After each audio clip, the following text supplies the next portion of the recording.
A House divided. Republican moderates are butting heads with House conservatives over whether to launch impeachment proceedings against President Biden. Caught in the middle, House Speaker Kevin McCarthy, as he might face an effort to oust him as Speaker. Let's discuss with Ron Brownstein, a senior CNN political analyst and senior editor for The Atlantic. Ron, thanks so much for being with us. First, lay it out for us. Why would Republicans pursue impeaching President Biden if the Senate is controlled by Democrats? Is this just about messaging? Well, look, I mean, there's a threshold question before that. Why would that? What would be the grounds on which to pursue impeachment? Nancy Pelosi faced calls to impeach Donald Trump literally from the time Democrats took over the House.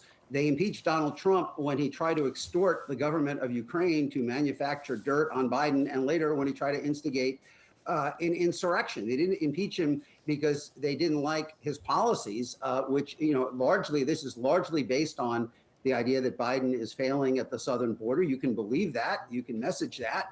You impeach a president over that. And then, of course, this claim that they have the administration has impeded investigation into Hunter Biden. They're a long way from having evidence to justify any action on that. So I think this is just more, to me, of what we really seen over the last 25 years, which is that in each party, but especially in the Republican Party, there's enormous pressure. Any tool that can be used against the other side has to be used against the other side. And we've seen all sorts of barriers broken, whether it was, Mitch McConnell holding open a Supreme Court seat for an entire year, but impeaching a president with, it's hard to even put your finger on what the allegations would obviously be an enormous escalation for that. And it's not just President Biden that some House Republicans have their sights on. There's actually a number of administration officials, including the Vice President, the Attorney General, at least 3 cabinet secretaries, and the FBI director. These are the faces of all the individuals that some House Republicans are targeting. Is it likely they will have the numbers to impeach any of these officials?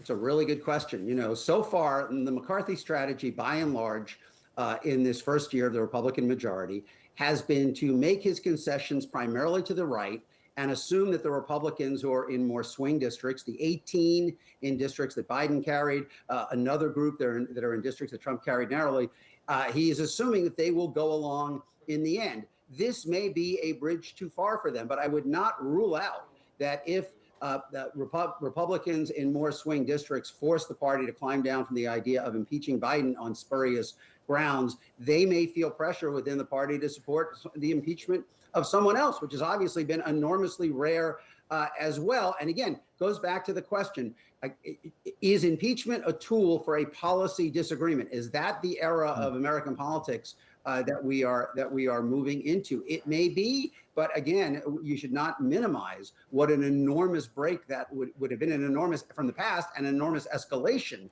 of the level of conflict between the parties that is now being routinized. And Ron, you alluded to the difficulties that McCarthy is having in sort of wrangling all the different factions within his party. What are the chances the Freedom Caucus moves forward with an effort to vacate him as Speaker?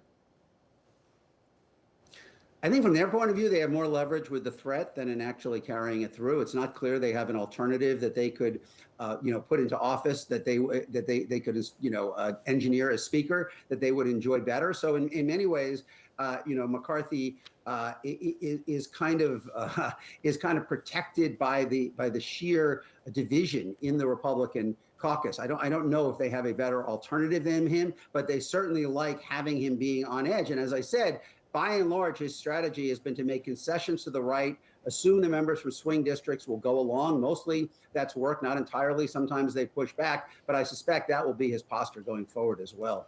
Ron, I want to get your thoughts on the 2024 campaign. It does not appear that Donald Trump, to this point, is campaigning at the pace that he did in 2016 and 2020. He still maintains a head and shoulders lead above everybody else. What do you make of this more laid-back strategy? Well, I think it's pretty common for front runners who have the kind of lead that Trump does. Trump's lead in national polling is about as big as we have seen any front runner in either party have 6 months before the vote. And Boris, I think the era, we are in a different era in terms of the primaries. It used to be that you could the idea that you could burrow into Iowa or New Hampshire and build a local constituency through dint of relentless campaigning, even if you were still pretty unknown nationally. Dick Gephardt literally moved to Iowa in the 1988 Democratic caucuses.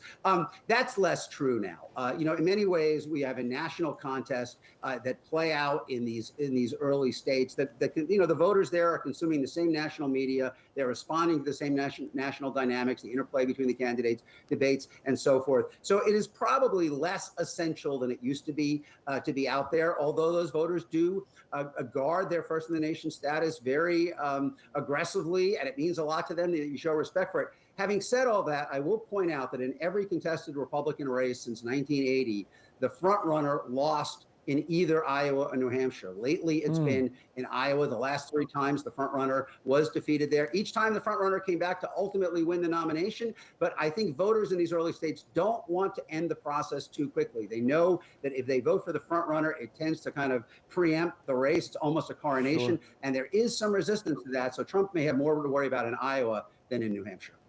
Ron Brownstein, always appreciate the insight. Thanks so much.